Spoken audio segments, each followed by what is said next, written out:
Okay, I think I'm recording. Hi, everybody. Today is Tuesday, August 1st. New month. Hooray. This is SIG Testing's weekly meeting. Today on the agenda, Tim St. Clair, you wanted to talk about how we actually, like what binaries do we actually test and what Anago actually cuts. I will go ahead and hand off to you. So there was a comment on SIG cluster lifecycle. We were discussing this last week, not this week, regarding the fact that the SIG testing infrastructure builds from the build directory, and it doesn't actually run the release bits. And the comment we had made is that Anago doesn't get tested till the end of the release and by a person. Ideally, it would make a lot of sense if every build was a release and we tested the same mechanism, and then all that was required for release was a special hand wave or a label or whatnot at the end of the release cycle. I don't know if anyone had any thoughts to that or comments about it. Well, I mean, technically, like Anago gets exercised whenever an alpha or a beta is cut as well.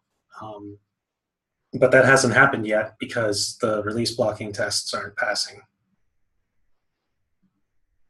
And I definitely agree with the sentiment. Are you planning on coming to the 1.8 kickoff that Jay sent an invite out? I think that would be a good thing to add to the list of things for the release team to take on. I was not planning to, but I can go to what. I just need the time date. Yep, it's Friday. Is it Friday? I believe it's Friday. I can follow up. Let me see. But, just put in chat. Yeah, I'll drop in the chat. I mean, I can also talk about it for you. Sure, that'll work. Either or. I mean, just there's a general problem in that what we actually there's actually just a slight disconnect. So that way, if there's a change to the release process, it would automatically get detected and pulled in as part of the test. Right. Instead, it like lives on its own island. Mm-hmm. Jace just joined us. We're just talking about cutting platform-specific binaries, DEBs, and RPMs as a part of Anago. It's currently not, which means that after we cut alphas or betas, well, or really anything, someone has to manually kick off that process. So it would be nice to pull it in as part of the script during this cycle if possible. I totally agree, and especially since there's been a little bit of churn around not having those available at release time. So yeah, 100% on that. Do we know what the work looks like for that? Well, I know the tooling. I know it's there. I don't know what the automation to make it go is.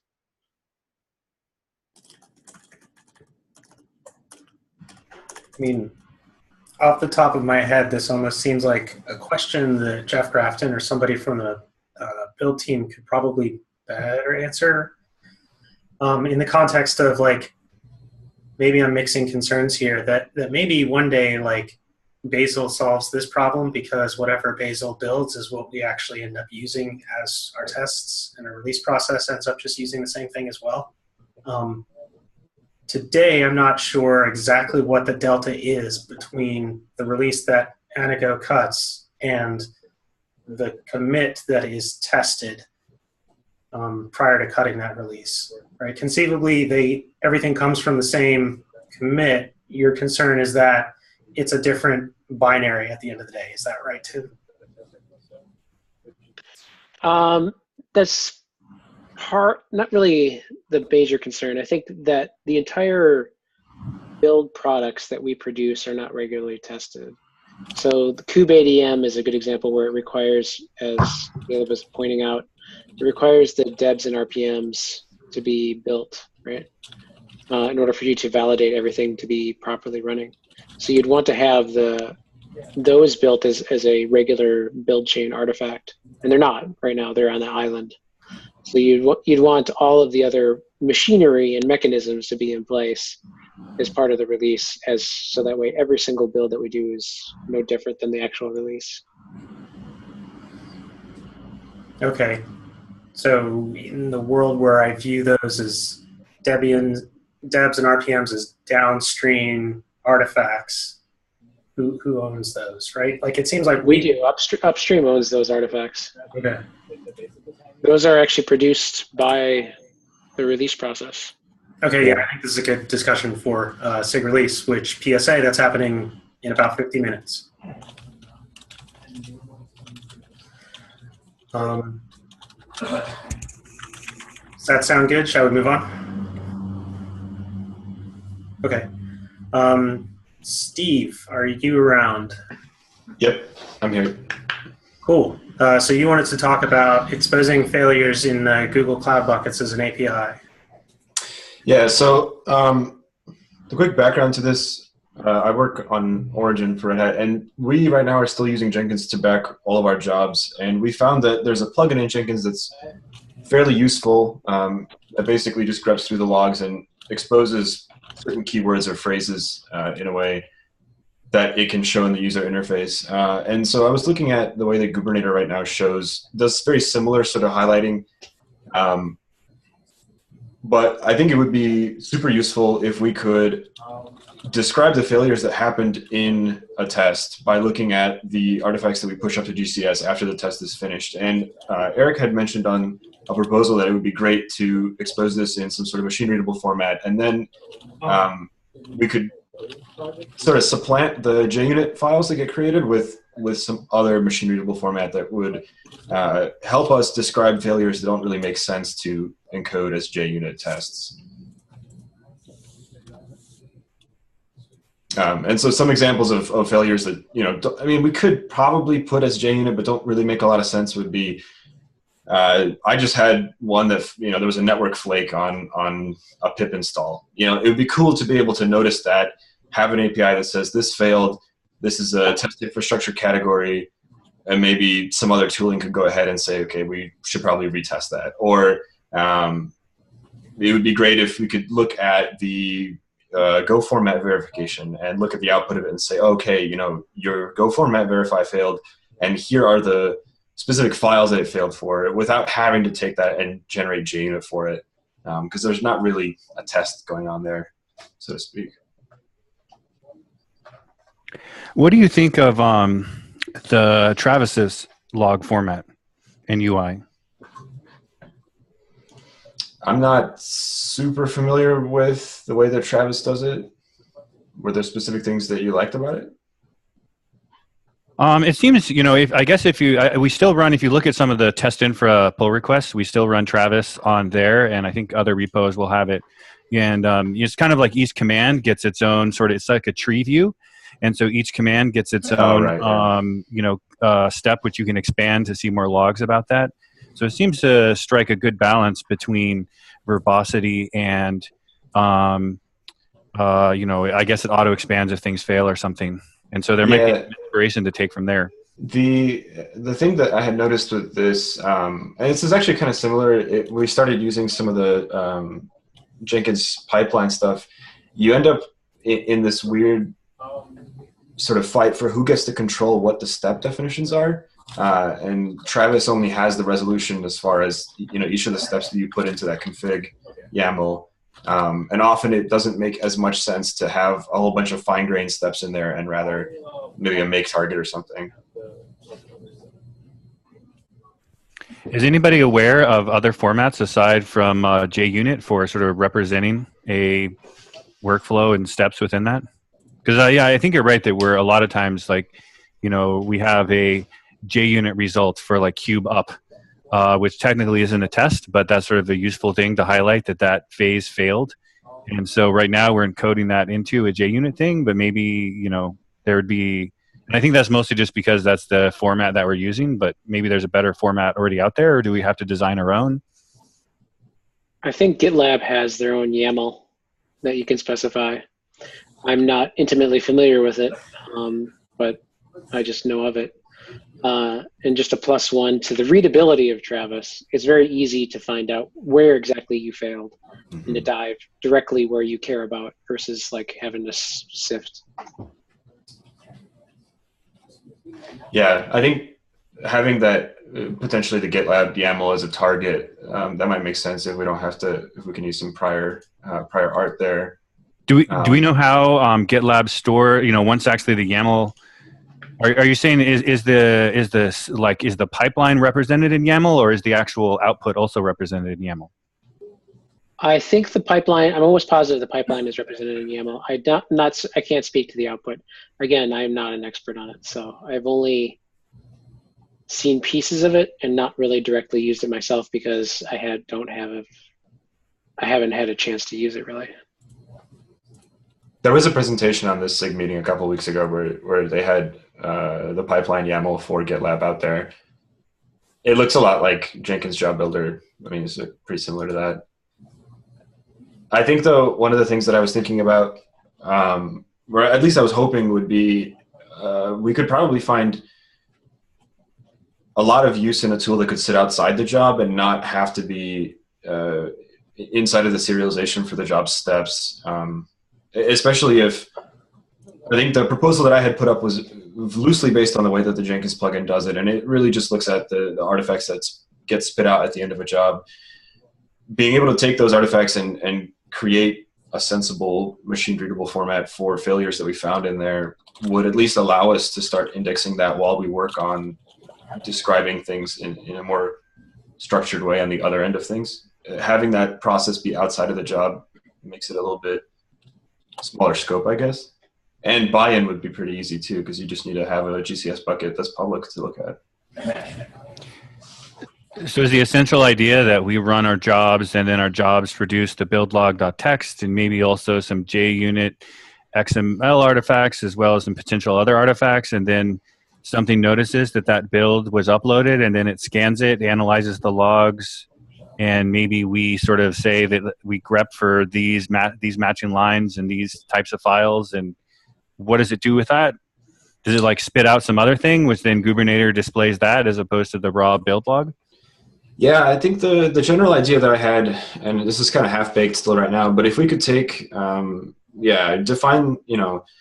this is a failure cause that's described by some regex or some block that we look for, and here are the types of log files that we're going to look for the failure inside of. And then once we find it, I was hoping that we would be able to tag it, maybe with some opaque tags for searchability. And then also, whoever's configuring the flake or the failure detection would be able to provide priority or importance values, because I think one of the things that's always really hard is ranking relative importance of failures. But yeah, if we could take it and then describe it, here's the snippet of the log file, here's the link to where you could find it online, here's the relative importance that we gave it, and here are some opaque tags that we know this is an infrastructure failure, for instance. And then tools like Kubernetes could use that in addition to JUnit, just look for that in the output of the job in GCS and use that to generate a front-end view for it if they like. What are people's thoughts about how the Kubernetes output right now? It sort of seems to highlight anytime the word error pops up in the log. I don't know. I personally I'm not spending a lot of cycles like going to a Kubernetes page, seeing the error text, going through the log file, finding the exact part of the test where that error happened and troubleshooting. But I assume that's probably the round trip time where I almost always have to go to the build log. That's usually what I end up doing too. Whatever the highlighted thing almost never helps. There's a lot of false noise, and the really juicy information that describes what happened isn't in that. Agreed. In the abstract, I think this is a really great idea. I sort of second Eric's comment that I think what's helpful for us is the ability to call out the phases of the different steps and then output that corresponds to those steps if we wanted to highlight that. And JUnit just seems to be like a machine-readable format that a lot of common tools out there use today. Other consumers of the data in GCS to me would be Kettle, which I think actually maybe consumes the GCS stuff and puts it in a format that Kubernetes reads. I'm not sure. And then I also think of test grid. What's the, through some magic, right? I run tests, a JUnit file gets spit out, and then I see rows in test grid that correspond to each of the things that would happen. And I agree, like Go format things would be one example of it'd be great to have a bunch of those. GoLint would be another, right? What we're doing with GoLint, for example, is Joe Finney put together a plugin that runs GoLint on demand against pull requests and then just comments on the actual pull request lines where that stuff is happening. So that way, like, if somebody addresses that and pushes a new commit, those go away. So that seems like really useful context for that, for that class of error. But I agree that, like, if there's a nicer format than JUnit for this sort of, like, these steps happened and this is the output that's like corresponds to that, that would be incredibly helpful. And Yeah, I also really like the idea of, like, that's something that can be given a set of artifacts, like munge those and then generate that output so it can be consumed or exposed as an API.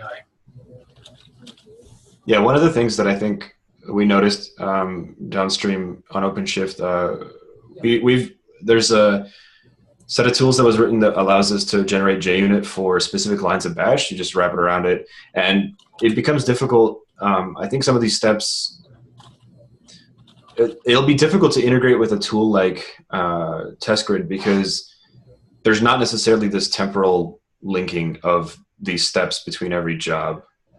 Unless you want to have an entry, either a global entry for Go format or an entry for each file for Go format, it doesn't make a huge amount of sense to track that over time. And sort of divorcing failure causes from specific identifying names maybe might be useful. I would agree with Aaron and Tim that I've pretty much find myself always clicking the expand thing because inevitably the error that I'm actually, or the actual cause, doesn't seem to be highlighted because it doesn't have the word fail or error in it. And so I'm also a little bit averse to, I sort of just feel like I'm adverse to going down the path of, like, every error that we want is we then have to put in some regex because I feel like that's going to get really confusing over time. And so, I totally agree that sort of structure, getting, especially if we're using bash scripts, getting all the data structured. So Kubernetes actually processes it right now, which probably is not the end result that we want over time, but Kubernetes actually reads the files directly and processes them. Right. Kettle does the same thing, and then it uploads it into BigQuery. And then TestGrid has a job which is doing the same thing where it reads all the build log and the JUnit XML and converts it into a proto format that TestGrid understands. So, like, potentially, it doesn't necessarily need to be temporally based. Like, for example, when we do Go test, those will be run, we have a bunch of tests that run in parallel a lot of times, and then those will all still get different rows in TestGrid. And so, what I would really like to see is a format that allows us to sort of represent, like, here's what happened during this run in a way that's sort of convenient for tools to output and convenient for humans to consume.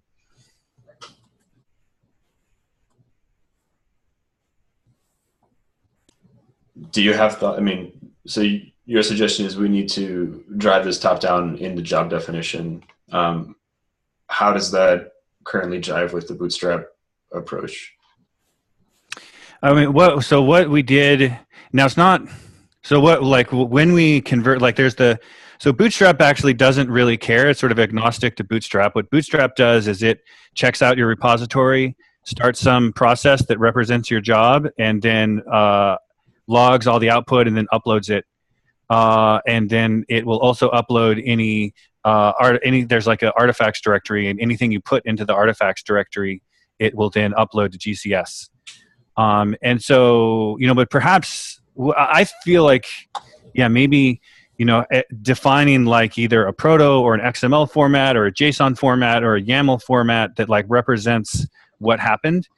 And then we can update TestGrid to, update TestGrid and Kubernetes to read all of that and display that. And then make it easier for jobs to produce that would sort of be something that sounds nice to me. I mean, and I think it does require some discipline in how we actually write our tooling, and I'm not sure how palatable that is for people. But I feel like there's sort of a general consensus that like our shell script usage is sort of a little unwieldy. Like I know Zach is converting the GKE like cube up into more of a, essentially getting rid of all the cluster GKE scripts and replacing them with raw G-Cloud commands inside of kubetest. And so would you expect for a job to generate this structured output, would you expect that to be something that is inherent to commands inside of the job being placed to demarcate, okay, we're moving on to this next step? Or would you expect that to happen after the fact? Have the job run and then pick up on output or markers or something? I don't know. Are we going to be forcing people into some sort of job definition schema for them to benefit from the tool? I'm not sure. I think that's an open question. I don't know. Do you have thoughts on, I guess you were saying, what do you think about that? Is that a good idea? Is that a bad idea? I'm not sure. It seems difficult, like, to get a lot of buy-in for it. I think the approach I was looking at definitely has the downsides, but was mostly aimed at being an incremental improvement over some of the ways that Kubernetes approaches it right now, where the kubelet log is chosen to be one of 5 things, and very specific things are looked for inside of the kubelet log per se.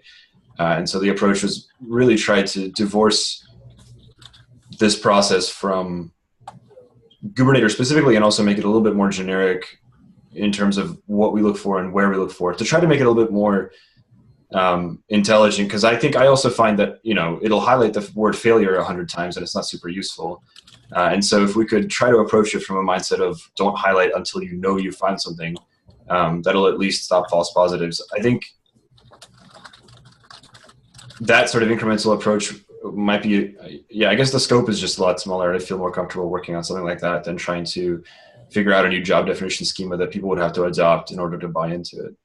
Now, at least I personally, that's not how I interpreted the proposal. I look at it more as figure out the ideal output format, and you're describing something that would, given today's set of artifacts, could you populate that ideal format with more useful information than what we're getting out of Kubernetes today?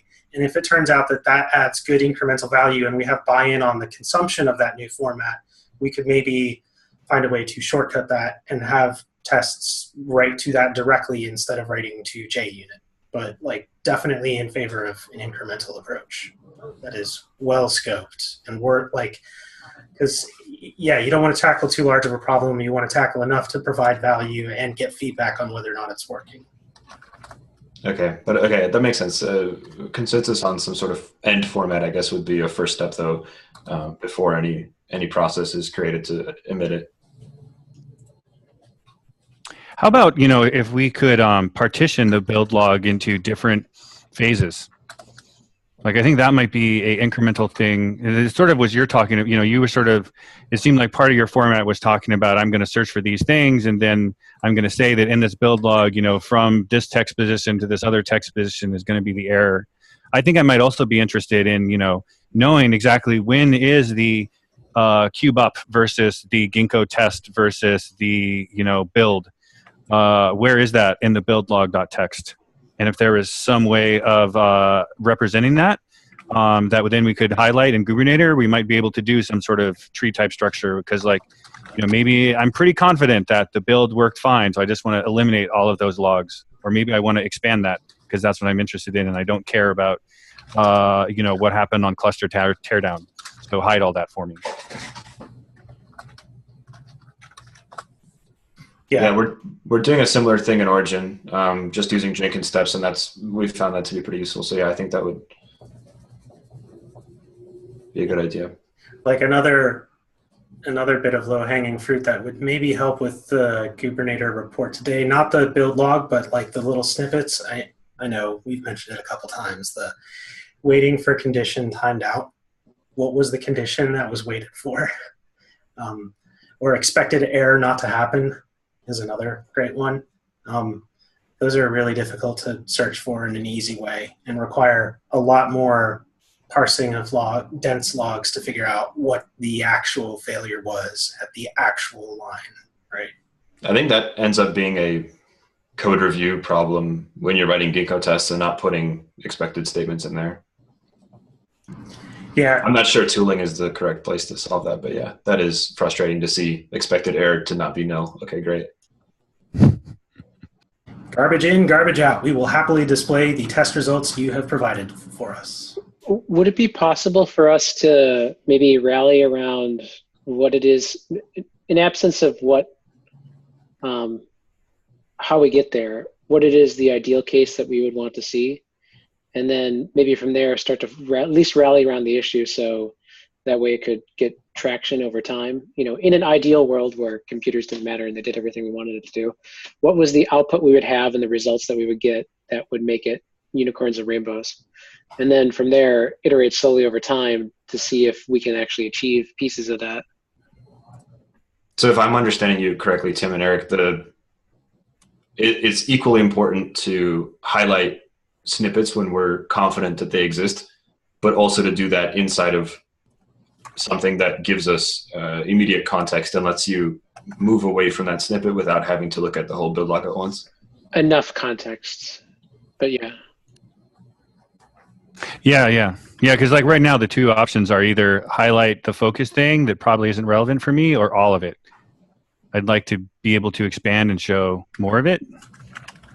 And I think that's exactly right. Would you expect two different end serialization targets, one for descriptions of things that we needed to highlight and one for markers inside of the log file that give us that tree view, or would that be the same structure?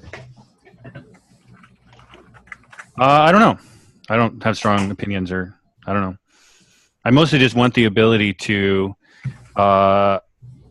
show more. So I get right, like on GitHub, if I'm reviewing a particular area of code and I want to see further up context, I can click the show the previous lines above that, which isn't super great.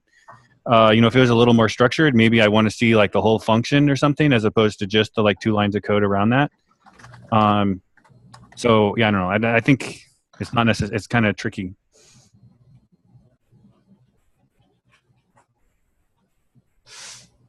Okay.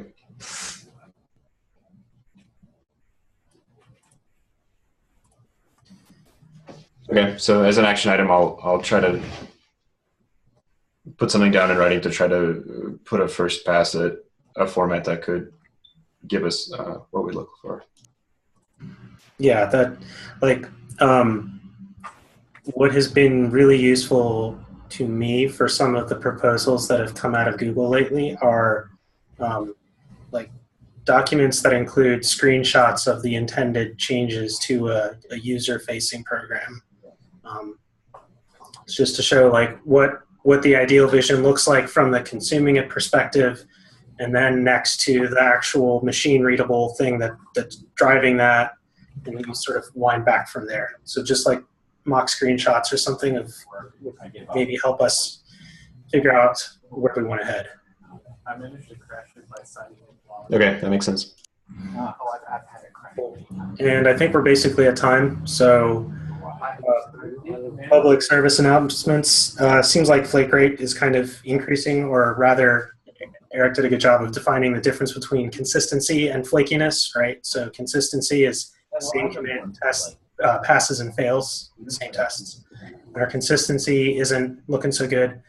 I was planning on he sent out an email to Kubernetes dev, and we can raise an issue at the community meeting. This is maybe something we can talk about. But yeah, we should check that out. And pretty much related to that, because of those flakes, all of the tests on the release master blocking dashboard are failing, and we're not cutting releases until all the tests there are passing. So that's basically the way that announcement is going to go out in the community, is if people are wondering where their alpha is, because we're 2 weeks behind schedule on an alpha. It's because we can't cut one because the tests don't pass. And then last thing, features freeze today. Not that this group has any specific Kubernetes facing features, but everybody. There was originally supposed to be a meeting this morning to talk about what features we're going to go in for 1.8. That'll be happening right before the community meeting on Thursday. And that's all I got. Okay, cool. Thanks, everybody. Thanks, Aaron. Bye. Thanks, everybody.